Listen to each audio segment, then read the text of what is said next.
नफरत के बाजार में मोहब्बत की दुकान खोल रहा हूं।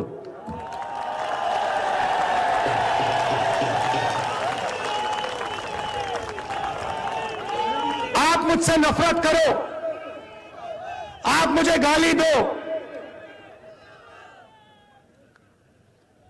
यह आपके दिल की बात है।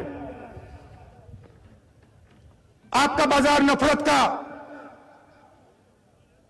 मेरी दुकान मोहब्बत की। और मैं सिर्फ अपनी बात नहीं कर रहा हूं, यह मत सोचिए कि यह सिर्फ राहुल गांधी बोल रहा है।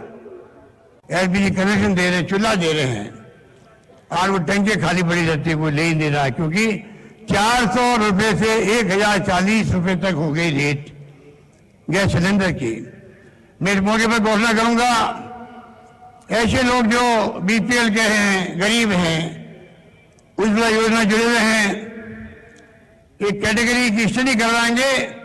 उसके बाद में 1 अप्रैल के बाद में साल में 12 सिलेंडर 1400 वाला, 1040 वाला है, वो 500 रुपये में हम देंगे सबको। ये मैं आपसे वादा करना चाहता हूं।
मालाखेड़ा में बाकी नुक्कड़ सभाएं रही हैं उनकी यात्रा के दरमियान। और यहाँ एक बड़ी बात उन्होंने कही है कि नफरत के बाजार में मैं मोहब्बत की दुकान खोलने आया हूं। और दूसरी तरफ अशोक गहलोत ने बीपीएल और गरीब परिवारों के लिए जो उज्ज्वला योजना को के माध्यम से या दूसरी योजनाओं के माध्यम से जिन्हें सिलेंडर मिलता है, 1 अप्रैल से उन्हें 500 रुपए में सिलेंडर मिलेगा। जो गैप होगा वो राज्य सरकार वहन करेगी, यह अशोक गहलोत ने कहा है। तो चले हम चर्चा शुरू करेंगे कि कहां नफरत और क्यों मोहब्बत की आवश्यकता पड़ रही है। उन्होंने कहा कि मैं तमाम भाषाओं का सम्मान करता हूं। बीजेपी के लोग कहते हैं कि इंग्लिश मीडियम में बच्चों को मत पढ़ाइए, अंग्रेज मत बनाइए, लेकिन उनके बच्चे, नेताओं के बच्चे इंग्लिश मीडियम में पढ़ते हैं। मैं चाहता हूं कि सभी भाषाओं का सम्मान हो और एक आम किसान गरीब का बच्चा भी अमेरिका में जाकर के वो अंग्रेजी में बात कर सके। उन्होंने राज्य सरकार की कुछ योजनाओं की तारीफ भी की है, जिसमें से एक इंग्लिश मीडियम स्कूल भी है, चिरंजीवी योजना है, शहरी रोजगार गारंटी योजना है कुछ ऐसे मुद्दे हैं जिनको लेकर के उन्होंने चर्चा की है। तो चलिए हम चर्चा शुरू करते हैं। और हमारे साथ इस वक्त वरिष्ठ पत्रकार प्रमोद वशिष्ठ साहब दिल्ली से जुड़े हुए हैं। हमारे साथ रामनारायण मीना साहब कांग्रेस के वरिष्ठ नेता जुड़ रहे हैं, और मदन राठौड़ साहब भाजपा से हमारे साथ हैं। सभी का स्वागत है। मैं प्रमोद जी आपके पास आना चाहूंगा जी। राहुल गांधी लगातार ये बात कह रहे हैं कि नफरत जो घोली जा रही है, फैलाई जा रही है, मैं उसका जवाब देने के लिए आया हूं, और नफरत करने वाले लोग अगर मुझे गाली भी देंगे तो मैं प्रेम और मोहब्बत से उनको जवाब दूंगा। और इसी नफरत को लेके उन्होंने कहा कि नफरत का बाजार है, इसमें मोहब्बत की दुकान खोलने आया हूं मैं। तो क्या मोहब्बत की आवश्यकता पड़ रही है? कहां नफरत है? ये बीजेपी बार बार बात कहती है। देखो बंदी, यात्रा के 80 दिन बाद राहुल गांधी जी को ये याद आ गई। उन्होंने वहां एक जगह ये भी कहा था कि मोहब्बत करने वाले का भी डरते नहीं, और जो डरते हैं वो मोहब्बत करते नहीं। आज उन्होंने मालाखेड़ा में इस बात को थोड़ा दोहराया कि नफरत के बाजार में मैं मोहब्बत की दुकान खोलने आया हूँ।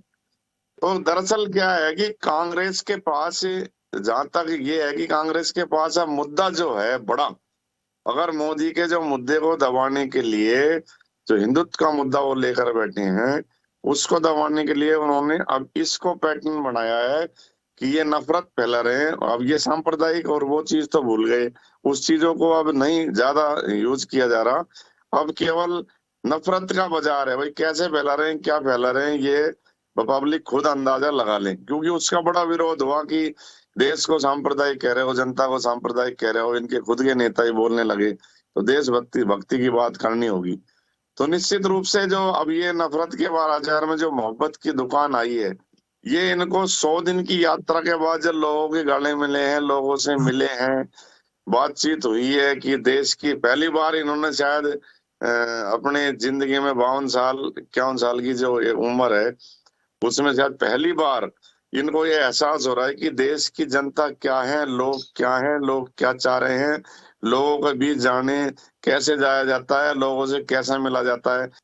अब तक तो जो 10 जनपद पर वो बल्लियां लगी रहती हैं, उसके आसपास ही मुलाकातें हुई, ये कभी कभार छोटी मोटी, लेकिन ये मुलाकात का जो दौर इनका चला है, उसमें वास्तव में इनको जो आई और इसका जो दुकान मोहब्बत ही खोली है। देखो इसमें कोई दोहराए नहीं कि उनसे मोहब्बत भी लोग करने लगे हैं। कुछ इसमें लोगों का जो यात्रा में जुड़ाव नजर आ रहा है, यात्रा में लोग चल के आ रहे हैं। अब ये बात अलग है कि वो भीड़ जो है कितनी वोट में परिवर्तित होगी, ये एक अलग पहलू है, इसको कोई हमारा डिस्कस का विषय नहीं है। लेकिन फिलहाल जो लोग आ रहे हैं, तो राहुल गांधी के प्रति प्यार तो है ही, इसमें कोई वो नहीं। जो इतने लोग आज आप दौसा देखें, राजस्थान के सारे रिकॉर्ड तोड़ दिए।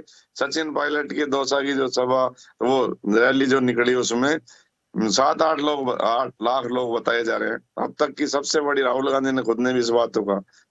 तो जो ये दुकान अगर मान लो इन्होंने अच्छी तरह खोल ली, लेकिन ये है कि दुकान को संभालने के लिए खुद को ही संभालनी पड़ेगी ये।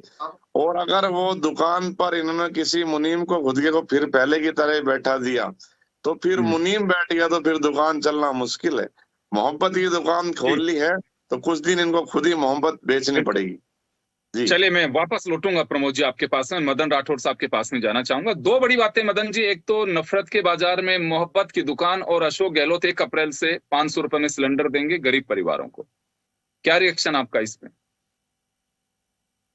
देखिए, मैं तो ये बताना चाहूंगा आपके इस चैनल के माध्यम से कि थोड़ा राहुल जी को मैच्योर होने की जरूरत है। मोहब्बत की दुकान खोल रहे हैं, ये ठीक बात है, लेकिन जिस प्रकार से ये इनसे मिलते हैं, महिलाएं जो मिलने के लिए जाती है, और उनसे जिस प्रकार से वो और पूरा हाथ में लेकर के, और ये ठीक नहीं है। भारतीय कल्चर, ये भारतीय संस्कृति में ये सब ठीक नहीं है। तो उनको समझना पड़ेगा।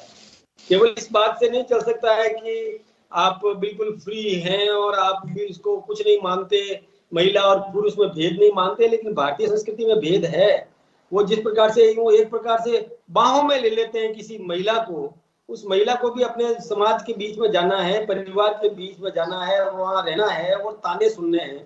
इस बात का थोड़ा सा ख्याल रखें, ये थोड़ा सा बताने की जरूरत है। दूसरी बात जो मैं बताऊं आपको कि गहलोत साहब ने कहा है कि मैं 500 रुपए में सिलेंडर दूंगा और बाकी का पैसा सरकार दे देगी।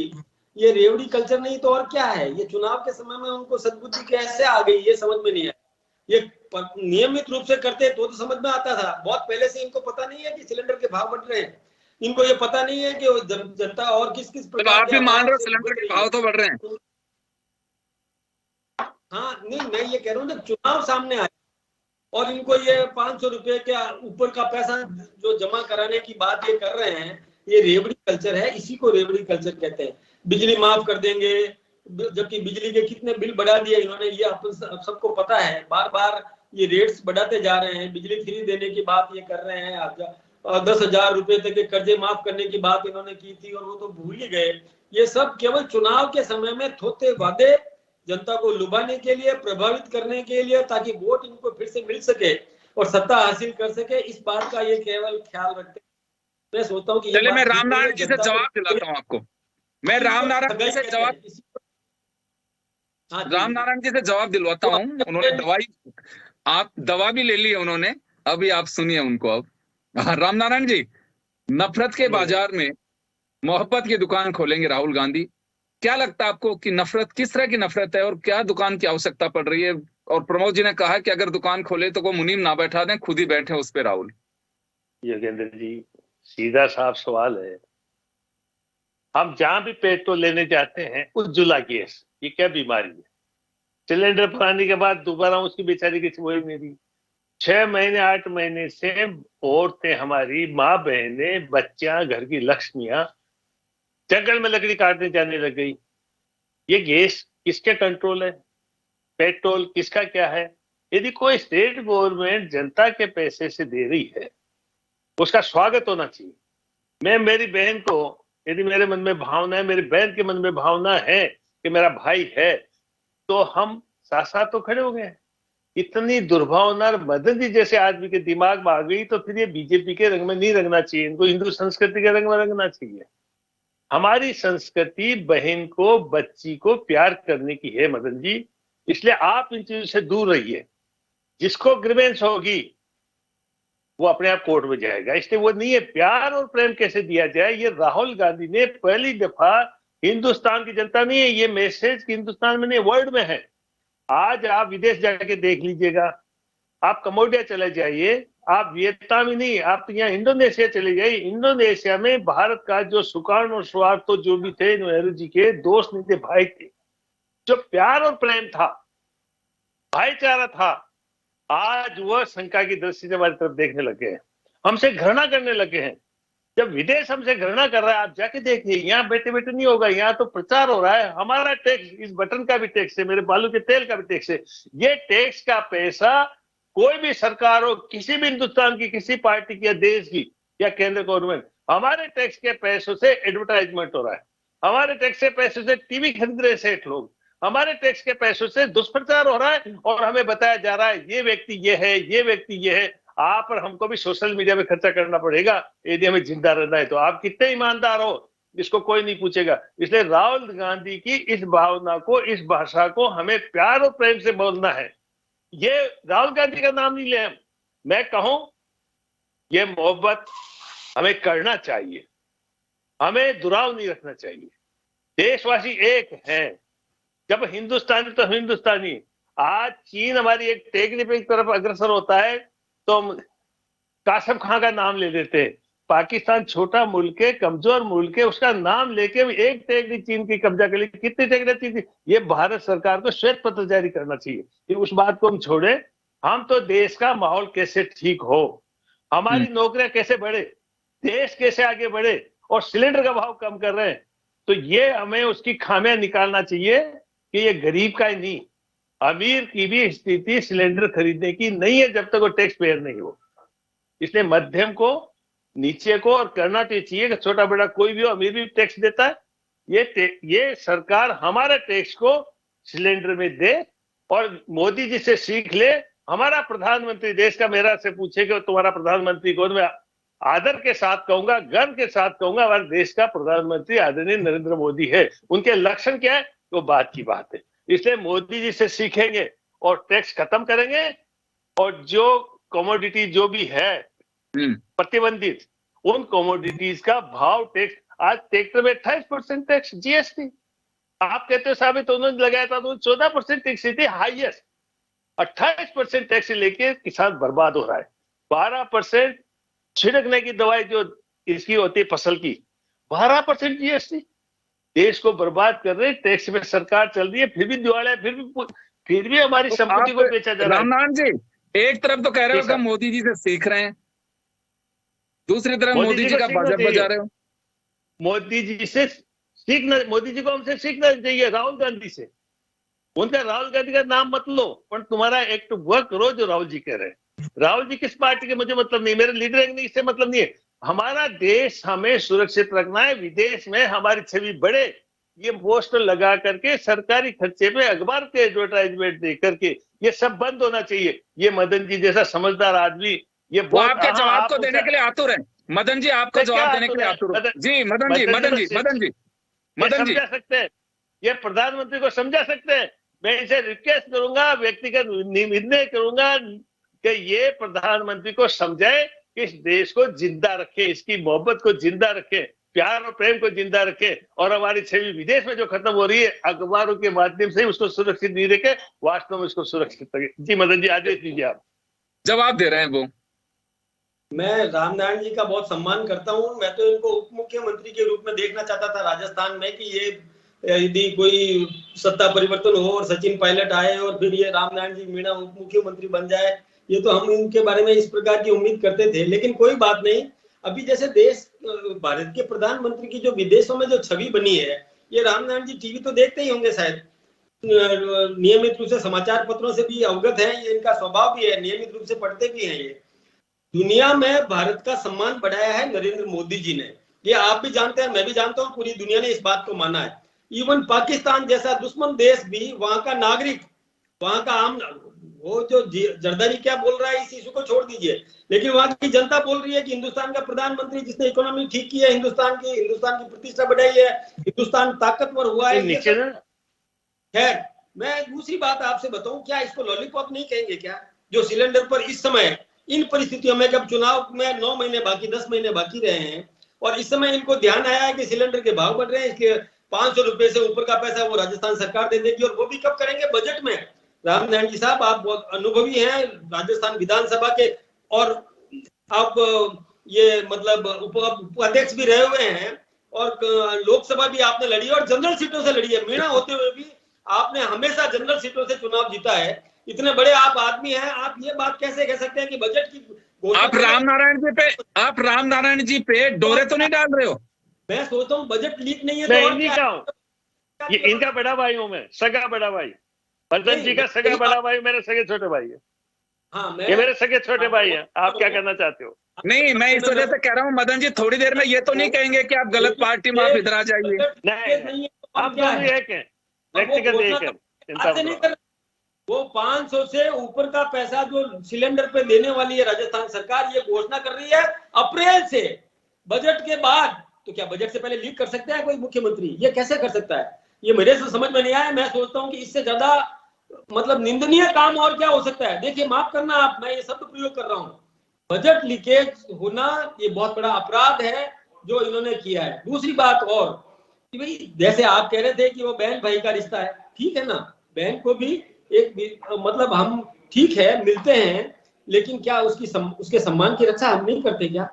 क्या उसको हम, और अनजान महिला कोई भी आती है, आपकी भावना शुद्ध होगी, लेकिन उस महिला को तो समाज में जाकर के रहना। राम राम राम राम राम, जाकी रही भावना जैसी, प्रभु मूरत की मुझे कहना नरेंद्र मोदी को सीख दूं, वो तो सूरज को दिखाने से बड़ी होगी नहीं, लेकिन आप राहुल गांधी को सिखा सकते हो, आप पूरी कांग्रेस पार्टी को सिखा सकते हो, आप वरिष्ठतम हो कांग्रेस में। आज राजस्थान विधानसभा में जितने भी सदस्य हैं उनसे सबसे सीनियर आप हो, तो आप ये बात सिखाओ कि थोड़ा नमस्ते करे, आशीर्वाद का हाथ रख दे बहन के ऊपर।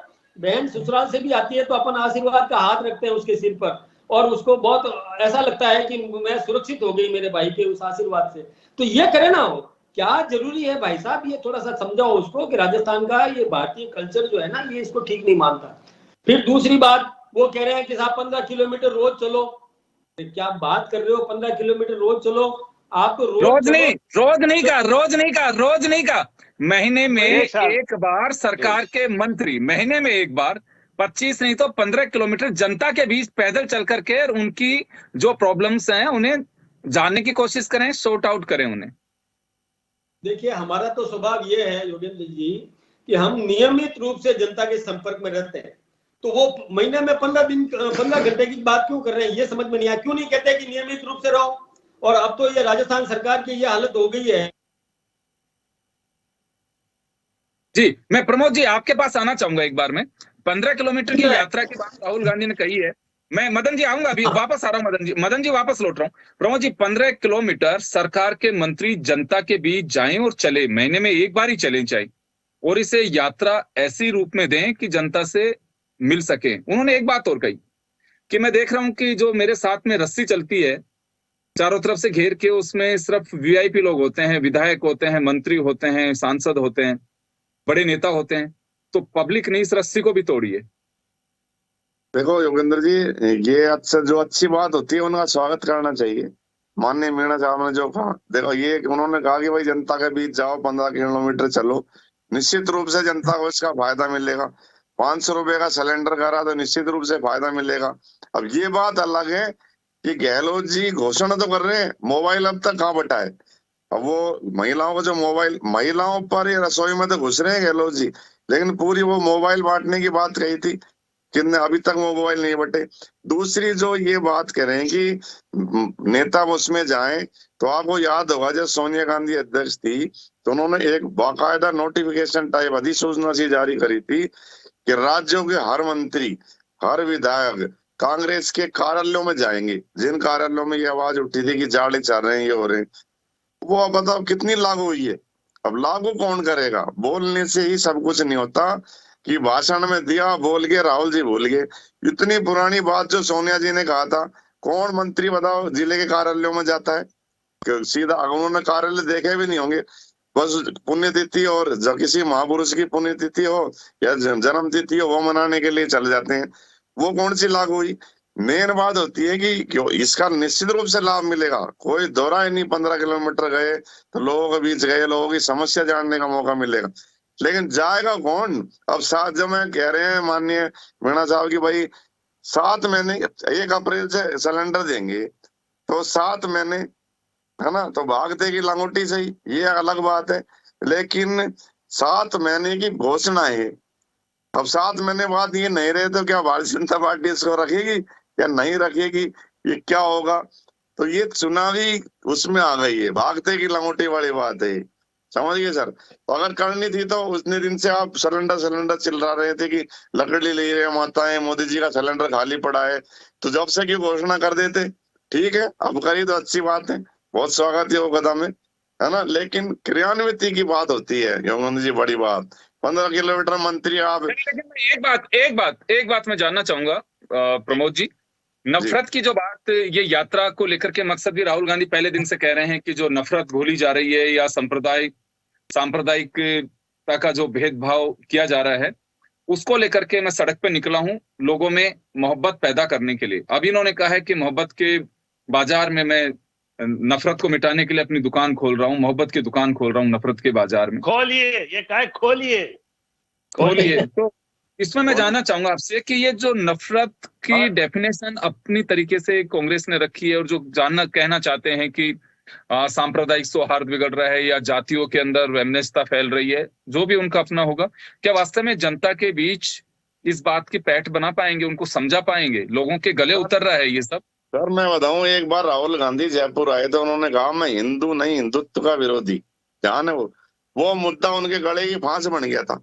अब ये ना नफरत की घुमा के जो इनने बात कही है, जनता में तो नफरत है ही नहीं। नेताओं में आचार्य प्रमोद कृष्णन, माननीय मीणा साहब बैठे, इनने सुना होगा, उन्होंने कहा कि देखो आप इन बातों को करना छोड़ दो, आप इन बातों को सांप्रदायिक कहना जनता को, और नफरत का सीधा सा है कि भाई आप मोदी जी हिंदू मुस्लिम कर रहे हैं, सीधा सा उनका यहाँ घुमा के दिया। इस बार कान इधर से पकड़ा है, उधर से नहीं। तो ये चीजें ये करेंगे और देश जनता के मूड को अब भी नहीं समझेंगे, तो ये तो इनका उल्टा पड़ने वाला है। कौन सी नफरत है बता दो आप, तो कितने दंगे हुए हैं बता दो आप। मैं तो खैर मैं तो क्लियर, देखो अपन तो जर्नलिस्ट है नहीं, तो ये चीज जो है ना, ये इनको वो करना चाहिए कि कांग्रेस क्या करने जा रही है। जिस तरह से 8 साल से सत्ता की राजनीति से कांग्रेस अज्ञातवास भोग रही है, नहीं पूरे देश में, तो अब ये कौन सी नफरत, किस बात की नफरत, आप बताओ, कहाँ पे नफरत, लोगों में तो नफरत है ही नहीं। तो इस चीज को इनको बदलना होगा। इनका नेता ही कहने लग गए, आपको बताऊं, इनके अलावा पूरे इस बात को कि भाई हिंदुत्व पर आ जाओ। चले मैं लौटूंगा, मैं अभी कुछ कह रहे हैं मदन जी। नहीं, मैं तो प्रमोद जी की बात को ही आगे बढ़ाना चाहता था कि छोड़ दे कांग्रेस और कॉमन सिविल कोड लागू करवाने की पक्षधर हो जाए तो ये नफरत होगी नहीं। जब तक भेदभाव आप करोगे दो समाजों के बीच में तो नफरत पैदा होगी अपने आप भेदभाव तो आप पैदा कर रहे हैं। इसलिए आप तो समान नागरिक संहिता लागू करो ताकि कोई किसी प्रकार का लोगों के बीच में भेदभाव हो नहीं। ये प्रधानमंत्री जी से हम ये तो कहते हैं, करो ना आप जो करना हो जो करो। हाँ रामनारायण, ये प्रधानमंत्री जी कुछ कर ही नहीं रहे मदन जी, प्रधानमंत्री कुछ कर ही नहीं रहे। वो तो अखबारों में अपने फोटो छपा रहे हैं, बस कुछ नहीं कर, देश को नीचे ले जा रहे हैं, बेरोजगार का और नफरत का आरोप क्यों लग रहा है? नहीं क्यों कर रहे हैं मोदी जी साहब, ऐसा क्यों कर रहे हैं मोदी? सब मामलों में आगे बढ़ा है, आत्मनिर्भर बना है भारत। कहाँ बढ़ा है? सारी संपत्तियां बेचती, देश को कमजोर कर दिया, कंगाल कर दिया। हम शस्त्र खरीदा करते थे, अरे जयपुर का श्रीमान, जयपुर का एयरपोर्ट बेच दिया यार।